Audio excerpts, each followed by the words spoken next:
सती अनसुईया महर्षि अत्रि की पत्नी थी, जो अपने पतिव्रता धर्म के कारण सुविख्यात थी। एक दिन नारद जी बारी बारी से विष्णु जी, शिव जी और ब्रह्मा जी के अनुपस्थित में विष्णु लोक, शिव लोक तथा ब्रह्मा लोक पहुंच गए। वहां जाकर उन्होंने लक्ष्मी जी, पार्वती जी और सावित्री जी के सामने अनसुईया के पतिव्रत धर्म की बढ़ा चढ़ाकर प्रशंसा की तथा कहा कि समस्त सृष्टि में उससे बढ़कर कोई पतिव्रता नहीं है। नारद जी की बातें सुनकर तीनों देवियां सोचने लगी, आखिर अनसुईया के पतिव्रत धर्म में ऐसी क्या बात है जो उसकी चर्चा स्वर्ग लोक तक हो रही है। तीनों देवियों को अनसुईया से ईर्ष्या होने लगी। नारद जी के वहां से चले जाने के बाद सावित्री, लक्ष्मी और पार्वती एक जगह इकट्ठी हुई तथा अनसुईया के पतिव्रत धर्म को खंडित कराने के बारे में सोचने लगी। उन्होंने निश्चय किया कि हम अपने पतियों को वहां भेजकर अनसुईया का पतिव्रत धर्म खंडित कराएंगे। ब्रह्मा, विष्णु और शिव जब अपने अपने स्थान पर पहुंचे तो तीनों देवियों ने उनसे अनसुईया का पतिव्रत धर्म खंडित कराने की जिद करने लगे। तीनों देवताओं ने बहुत समझाया, यह पाप है, हमसे मत कराओ, परंतु तीनों देवियों ने उनकी एक न सुनी और अंत में तीनों देवताओं को इसके लिए राजी होना ही पड़ा। तीनों देवों ने साधु वेश धारण किया तथा अनसुईया के आश्रम पहुंच गए। उस समय अनसुईया जी आश्रम पर अकेली थी। साधु वेश में तीनों अतिथियों को द्वार पर देखकर अनसुईया ने भोजन ग्रहण करने का आग्रह किया। तीनों साधुओं ने कहा कि हम आपका भोजन अवश्य ग्रहण करेंगे, परंतु एक शर्त है कि आप हमें निवस्त्र होकर भोजन कराएंगी। अनसुईया ने साधुओं को श्राप के भय से तथा अतिथि सेवा से वंचित रहने के पाप के भय से परमात्मा से प्रार्थना की, हे भगवान, हे परमेश्वर, इन तीनों को 6-6 महीने के बच्चे की आयु को शिशु बना दीजिए, जिससे मेरा पतिव्रत धर्म खंड न हो तथा साधुओं को आहार भी प्राप्त हो एवं अतिथि की सेवा भी हो जाए और पाप भी न लग जाए। परमेश्वर की कृपा, तीनों देवताओं 6-6 महीने के बच्चे बन गए तथा अनसुईया ने तीनों को निवस्त्र होकर दूध पिलाया तथा पालने में लेटा दिया। जब तीनों देवता अपने अपने स्थान पर नहीं लौटे तो उनकी पत्नी लोग बहुत ही व्याकुल हो गई। तब नारद जी ने वहां आकर सारी बात बताई कि तीनों देवताओं को अनसुईया ने अपने सात्वित से बालक बना दिया है। यह सुनकर तीनों देवियों ने माता अनसुईया के आश्रम पहुंचे और माफी मांगी और कहा कि हमसे ईर्ष्यावश यह गलती हुई है। इनके लाख मना करने के बाद भी हमने यह घृणित काम करने के लिए इन्हें भेजा था। कृपया आप इन्हें पुनः उसी अवस्था में कर दीजिए, आपकी यह आभारी होगी। इतना सुनकर माता अनसुईया ने तीनों बालक को वापस उनके वास्तविक रूप में ला दिया। माता अनसुईया को तीनों भगवान ने वर मांगने को कहा। तब माता अनसुईया ने कहा कि आप तीनों हमारे घर बालक बनकर पुत्र रूप में आए, हम निसंतान हैं। तीनों भगवानों ने तथास्तु कहा तथा अपनी अपनी पत्नियों के साथ अपने अपने लोक को प्रस्थान कर गए। कालांतर में दत्तात्रेय रूप में भगवान विष्णु का, चंद्रमा के रूप में ब्रह्मा का तथा दुर्वासा के रूप में भगवान शिव का जन्म अनसुईया के गर्भ से हुआ। अगर कहानी अच्छी लगी हो तो please like, share and subscribe तो कर ही दीजिएगा, भूलिएगा बिल्कुल नहीं।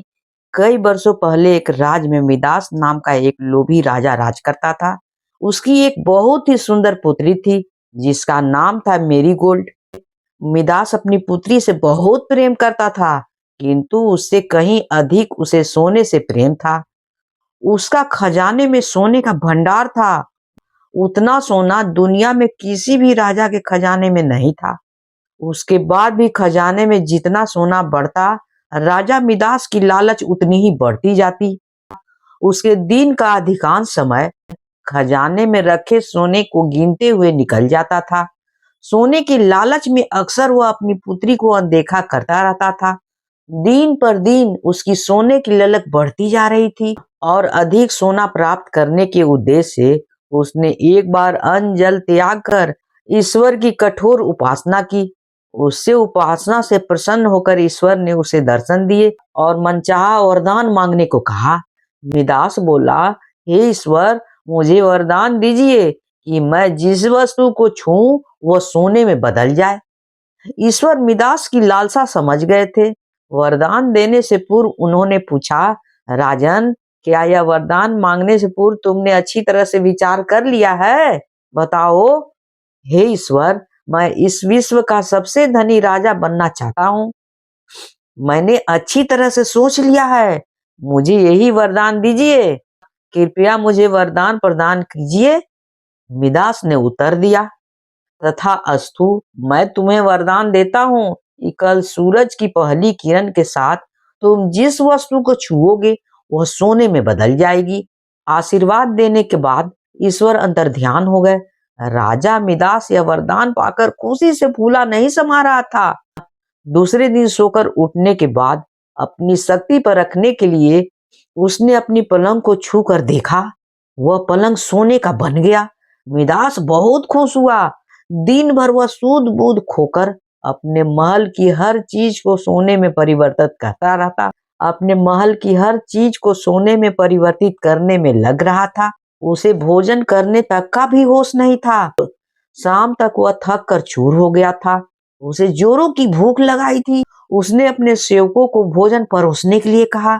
भोजन परोसा गया, किंतु यह क्या? जैसे ही उसने भोजन को हाथ लगाया वह सोने में परिवर्तित हो गया। अब सोने को तो खाया नहीं जा सकता है।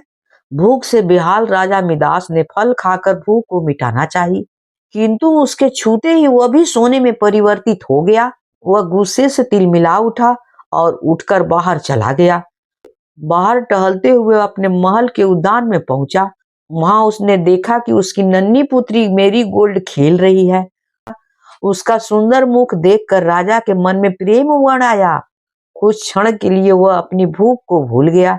जब मेरी गोल्ड ने अपने पिता को देखा तो वह उसके पास दौड़ी चली आई और प्रेम पूर्वक उससे लिपट गई।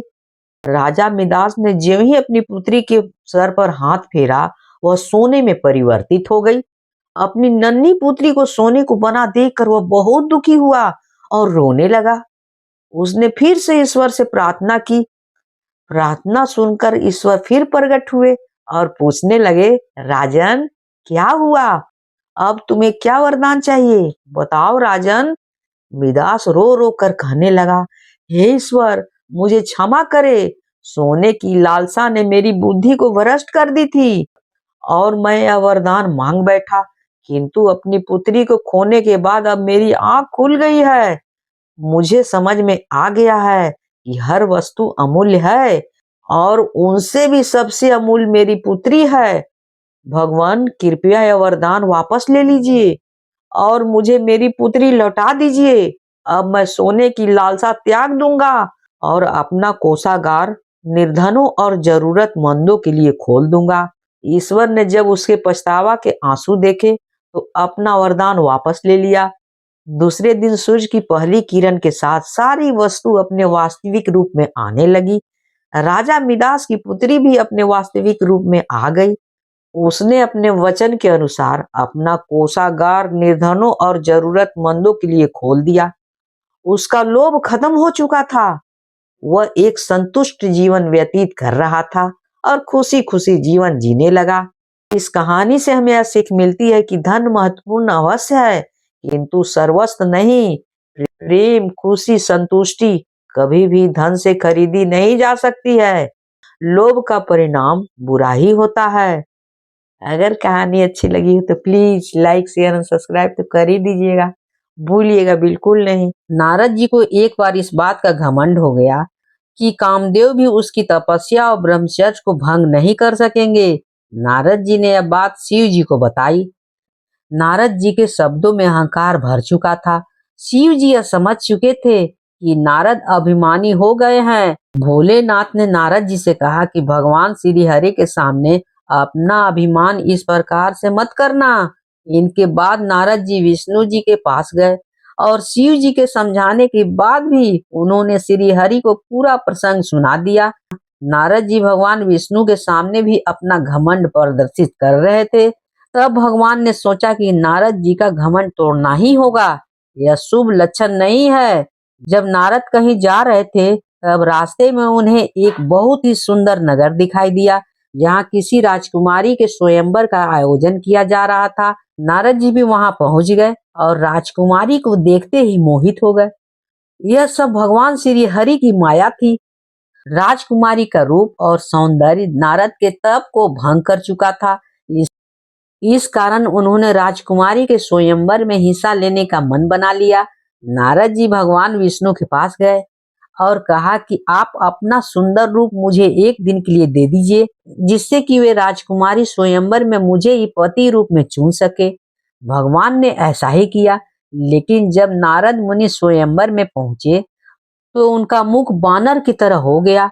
उस स्वयंवर में भगवान शिव के दो गण भी थे वहां, और वे ये सब बातें जानते थे और ब्राह्मण का वेश बनाकर यही सब देख रहे थे। जब राजकुमारी स्वयंवर में आई तो बंदर के मुख वाले नारद जी को देखकर बहुत क्रोधित हुई। उसी समय भगवान विष्णु एक राजा के रूप में वहां पहुंच आए। सुंदर रूप देखकर राजकुमारी ने उन्हें अपने पति के रूप में चुन लिया। यह देखकर शिवगण नारद जी की हंसी उड़ाने लगे और कहा कि पहले अपना मुख दर्पण में देख आइए। जब नारद जी ने अपने चेहरा को बानर के समान देखा तो उन्हें बहुत गुस्सा आया। नारद मुनि ने उन शिव गणों को राक्षस योनि में जन्म लेने का श्राप दे दिया। शिव गणों को श्राप देने के बाद नारद जी भगवान विष्णु के पास पहुंचे और क्रोधित होकर उन्हें बहुत भला बुरा कहने लगे। माया से मोहित होकर नारद मुनि ने श्री हरि को श्राप दे दिया कि जिस तरह आज मैं स्त्री के लिए व्याकुल हो रहा हूँ, उसी प्रकार मनुष्य जन्म लेकर आपको भी स्त्री वियोग सहना पड़ेगा।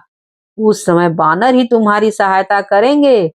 तब नारद मुनि को अपने कटु वचन और व्यवहार पर बहुत ही ग्लानि हुई और उन्होंने भगवान श्री हरि से क्षमा मांगी।